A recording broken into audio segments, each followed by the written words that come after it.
当时出国我是等着的，这个人小的时候，听到一个人去了，就是查手好人去小吧，那就是一让过去，要我就是大家去说吧，他们在大家去就去，听到一个人去了，आज यहाँ उपस्थित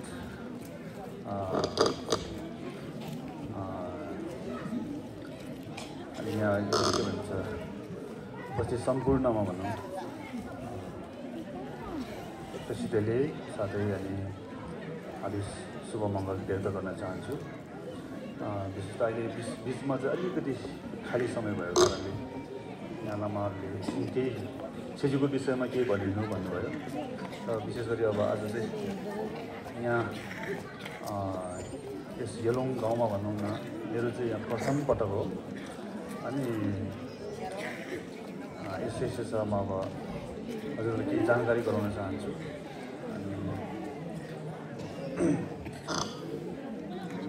यो छेजुको यो सुरुवात चाहिँ अब पहिल्यैदेखि नै यहाँ गाउँमा चाहिँ पहिल्यैदेखि नै भएको रहेछ र पछि चाहिँ अब हाम्रो केब्जे मुन्डारेम बोजी उहाँको अब उहाँको नेतृत्वमा उहाँको कृपाले गर्दा अब अहिलेसम्म चाहिँ एकदमै विस्तार भएर गइरहेको अवस्था छ। अनि यो मुख्य चाहिँ अब यो छेचु पर्व चाहिँ अब हामीले के को विशेष छ भनेपछि यो चाहिँ अब गुरु रिम्पोछे गुरु पद्मसम्भ भनिन्छ नि उहाँको चाहिँ एकदमै विशेष तिथि पर्न जान्छ। अनि त्यसमध्ये पनि अब यो अब गुरु रिम्पोछे भन्ने चाहिँ अब तपाईँलाई को जस्तो लाग्छ होला गुरु रिम्पोछे भनेको चाहिँ पहिले उहाँ चाहिँ अब तथागत बुद्ध अमृता बुद्धको चाहिँ निर्माणकाय हो भनिन्छ उहाँ चाहिँ निर्माणकाय। अनि उहाँ चाहिँ अब कहिले अब धनाकोसा भन्ने स्थानमा अब त्यो भनिन्छ अहिले अफगानिस्तान साइडतिर पर्छ त्यहाँ उहाँ जन्म लिनुभएको रहेछ। त्यसपछि चाहिँ उहाँ चाहिँ अनि भारतमै धेरै ध्यान साधना गरेर उहाँ सिद्धि प्राप्त हुनुभएको पछि गरेर चाहिँ अनि नेपालमा पनि आउनुभएको छ। नेपालको पछि गरेर फर्किङ उहाँले सिद्धि प्राप्त गर्नुभएको छ बुद्धको ज्ञान प्राप्त गर्नुभयो। पछि गएर चाहिँ हालसी महादेवमा उहाँले चाहिँ पूर्ण रूपमा अमर्त आयुको सिद्धि प्राप्त गर्नुभयो भनिन्छ मराठीका हालसी महादेव भन्छन्। अनि पछि गएर चाहिँ भोटमा चाहिँ त्यस समयमा भोटभन्दा तिब्बतमा है टिबेटमा चाहिँ त्यस समयमा धर्म प्रजा थिएन अरे ब्रिटिसहरूको हुनु त पहिले अब धर्मराज सौजेमा भएको समयमा अलिअलि विस्तार त भएको रहेछ। तर पछि गएर चाहिँ अनि धर्मराज छिसुङ दोर्जेन उहाँले चाहिँ पहिले सुरु चाहिँ अनि बोधिसत्व निमन्त्रणा गर्नुभएछ तिब्बतमा। बोधिसत्व भनेको चाहिँ अहिले हामीले त देख्छ नि एउटा रातो टोपी लाउनु भएको उहाँ चाहिँ तेन्जिन बोधिसत्व उहाँलाई चाहिँ तिब्बतमा चाहिँ निमन्त्रणा गर्नुभएछ। अनि त्यहाँ धर्म विस्तार गर्ने क्रममा चाहिँ एकदमै विघ्न बाधा धेरै आएको छ तिब्बतमा चाहिँ किनभने तिब्बत बौद्ध देशमा चाहिँ धेरै भूतप्रेतहरू धेरै भएको ठाउँ। अनि त्यसमा चाहिँ अब मुख्य गरेर चाहिँ वनको धर्म चाहिँ धेरै विस्तार भएको छ त्यतिखेर। त्यो हुँदाखेरि चाहिँ अनि त्यसको कारणले गर्दा खासै धर्महरू प्रचार गर्न नसकेको कारणले चाहिँ अनि गुरु छेम्पो सन्तरासिता है उहाँ छिन्जिन शिवाचो उहाँको चाहिँ उहाँको आदेशमा भनौँ उहाँको सल्लाहमा चाहिँ गुरु पद्मसम्भलाई बोलाउनुपर्छ भनेर निमन्त्रणा गर्नुपर्छ भनेर तिब्बतमा चाहिँ अनि उहाँलाई निमन्त्रणा गर्नुभएछ गुरु रिम्पोछेलाई। अनि निमन्त्रणा गरिसकेपछि चाहिँ अनि गुरु रिम्पोछेको के भन्छ उहाँको रीति सिद्धिबाट चाहिँ सबै चाहिँ अब त्यो जति भूतप्रेतहरू विघ्न बाधा गर्नेहरू सबैलाई चाहिँ दमन गरेर अनि धर्मको विस्तार गर्नुभयो। सबैभन्दा अगाडि समय गुम्बा बनाउनु भयो। त्यसपछि चाहिँ अनि धर्म प्रचारहरू गर्नुभयो। त्यसै समयमा अहिले कन्जुर भन्नेहरू कुराहरू पनि त्यसै समयमा अनि 8औं शताब्दीमा सम्पूर्ण यो भारतबाट पनि लोचाहरू त्यसै गरेर तिब्बतको जति पनि अब लोचाहरू छ भारतबाट पण्डितहरू लोचाहरू पनि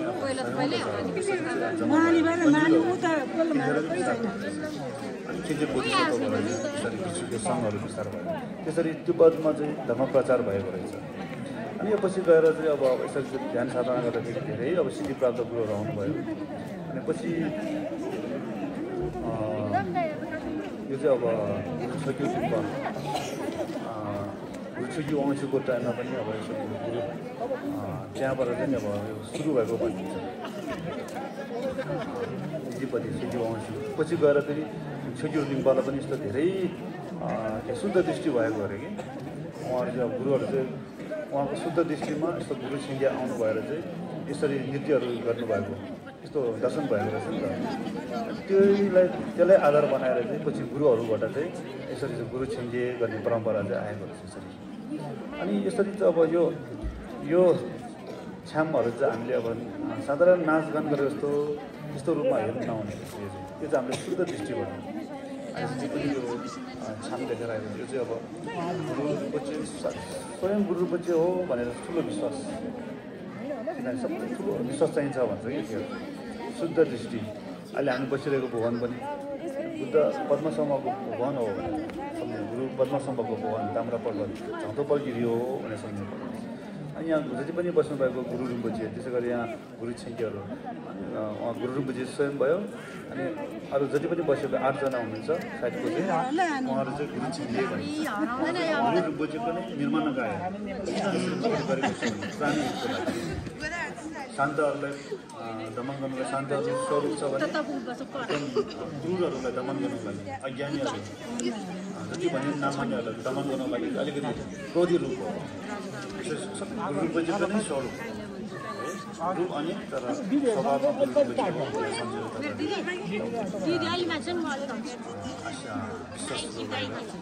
आशीर्वाद दिनुपर्छ कस्तो हुन्छ ठोङडोल भनिन्छ है ठोङडोल भनेपछि हेर्दा मात्र पनि हामी चाहिँ मुक्त हुनु सक्ने त्यस्तो भनिन्छ किनभने चाहिँ त्यही कारणले ठोङडोल छेम्बो भनिन्छ तपाईँहरूले अनि यसरी हेर्दाखेरि पनि अब आफ्नो पाप अराउनु शुद्ध भयो सम्झिने हेर्दाखेरि पनि जति सक्दो बजागुरुहरू ओममा बजागुरु बदमास्ती जप्ने है अनि अरू के आउँछ अब बजागुरुको मन्त्रहरू लामो छोटो त्यो बजागुरुको मन्त्र जपेर हेर्नुपर्ने रहेछ खासै यसरी चाहिँ अब जति पनि अब इच्छामा देखाउनु भएको थियो त्यो सबै अब उहाँहरूले चाहिँ अधिष्ठान गर्नेहरूदेखि लिएर बिनाबाट हटाउनेदेखि लिएर यो सबै अब यो छ्याम पनि यदि गरेको होइन यो चाहिँ फेरि हिजोदेखि नै हामीले यो पाठहरू पढेको छ यो पाठ विधिहरू पढेर अनि मात्र अनि तपाईँहरूलाई यसरी देखाएको छ यहाँदेखि यहाँ हामीले यहाँ छ्याम गर्ने गुरुहरूले पनि ध्यानबाट भावना गरेर तपाईँलाई छ्याम देखाइरहेको हुन्छ छ्याम भनेको चाहिँ नृत्य हो नि होइन यो चाहिँ अब धार्मिक नृत्य यहाँ गुरुहरूको एक के भन्छ यो खुट्टा उचालेको हात उचालेको सबै यसको अर्थ हुन्छ त्यहाँ धेरै अब हामीलाई मुक्त गराउन सक्ने त्यस्तो हुन्छ भनिन्छ विशेष त्यो हुँदाखेरि तपाईँहरूले एकदम शुद्ध दृष्टि गरेर यसरी चाहिँ हेरिदिनुहोस् अनि अब त्यति पनि अब जस तपाईँहरूले चाहिँ अब आफ्नो गुरुपछि स्वयं यहाँ आउनुभएको हो सम्झेर मलाई आशीर्वाद दिइरहेको छ मैले आशीर्वाद पाएँ भनेर यति भावना गरेर हुने रहेछ है अनि पाप आवरण यसले गर्दा चाहिँ हाम्रो जति पनि सयौँ कल्पदेखि गरेको पाप आवरणहरू एकदम हट्ने त्यसै गरेर चाहिँ अनि हाम्रो जति पनि मनमा भएको नराम्रो सोचहरू हट्नलाई धेरै लाभ हुन्छ भनिन्छ पछि गएर अनि मृत्यु भइहाल्यो भने हामी भर्दोमा जम्मा लिनुपर्छ भर्दोको अवस्थाको जानुपर्ने जान नपाउने अनि बजारमा आवाज हुन्छ भन्छ नि भर्दोमा त्यस्तो समयमा पनि यो त्यतिखेर विभिन्न अब पूर्ति रोगहरू आउने बेलामा शान्त रूपहरू आउने बेलामा हामी डर लाग्दैन अरे कि त्यतिखेर यो त मेरो इष्टदेव हो नि त यो त मेरै गुरु हो नि भनेर त्यस्तो ठुलो श्रद्धा जाग्छ अरे त्यतिखेर त्यसले गर्दाखेरि हामीलाई अब भर्दोको समयमा पनि हामीलाई मुक्त गराउन सक्ने अनि पछि गएर अर्को जन्म लियो भने हाम्रो अब राम्रो जन्म प्राप्त हुने किनभने पाप हरण हटेको कारणले राम्रो कर्म गरेको कारणले त्यस्तो हुन्छ भनेर ठुलो विश्वास छ अब यो गुरुहरूले बनाउनुको विश्वास ठुलो छ अब त्यसमध्ये पनि अब अहिलेको समय भनेको चाहिँ यो लोसार जुन ग्याल्पो लोसार पछिको समय छ नि यो चाहिँ रीति सिद्धि प्रदर्शन गरेको समय हो भनिन्छ भगवान बुद्धले है तथागत भगवान शाक्यमुनिले त्यो हुँदाखेरि यस समयमा हामीले अब सानोभन्दा सानो पुण्य पनि लाखौँ गुणा वृद्धि हुने भन्ने कुरा छ अब हुन्छ है छुटुल दुछिन भएको कारणले यो चाहिँ अनि बुद्ध भगवानले पनि 15 दिनसम्म चाहिँ अब त्याजीहरूलाई रीतिसिद्धिहरू प्रदर्शन गरेको चाहिँ त्यतिखेर सबैलाई हराएको अरे कि त्यतिखेर बुद्ध भगवान्ले पनि त्यस समयमा त्यसको कारणले गर्दा पनि यो अब अहिलेको समय चाहिँ विशेष महत्त्व छ त्यसमध्ये पनि अब सिज्यू भनेको चाहिँ गुरुजी स्वयं अब आएर चाहिँ अधिष्ठान गरेर आशीर्वाद दिन्छु भनेर चाहिँ उहाँले एउटा ठुलो बाचा गर्नुभएको छ प्रार्थना गर्नेहरू सबैले आशीर्वाद गर्नुहुन्छ आशीर्वाद पनि सबै हाम्रो विश्वासमा भर पर्ने हुन्छ त्यही कारणले हामीले विश्वास ठुलो गर्नुपर्ने हुन्छ किनभने विश्वास छैन भने भाँडा ढोका जस्तो हुन्छ पानी जति पऱ्यो भने भाँडामा पानी पस्दैन नि त त्यस्तो गरेर हामी विश्वास छैन भने गुरुहरूको आशीर्वाद बसिरहेको छ नि त आशीर्वाद त तर पनि हाम्रो मनमा चाहिँ गुरुको आशीर्वाद हाम्रो विश्वास श्रद्धा नभएर हामीले आशीर्वाद चाहिँ हामीलाई नलाग्ने रहेछ त्यो हुँदाखेरि चाहिँ अनि हामीले ठुलो विश्वास गरेर तपाईँ सबैले सहभागी हुनुभएछ टाढा ठाउँबाट सबैलाई धेरै धन्यवाद अब यो चाहिँ अब तपाईँ आफूले गुण लागेको हो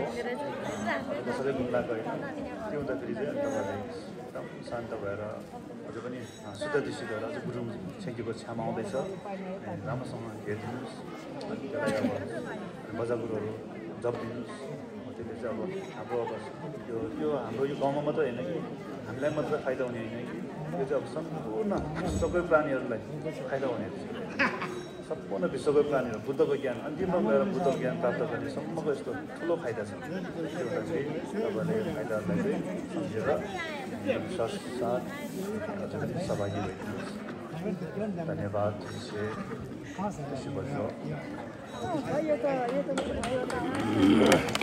वर्ष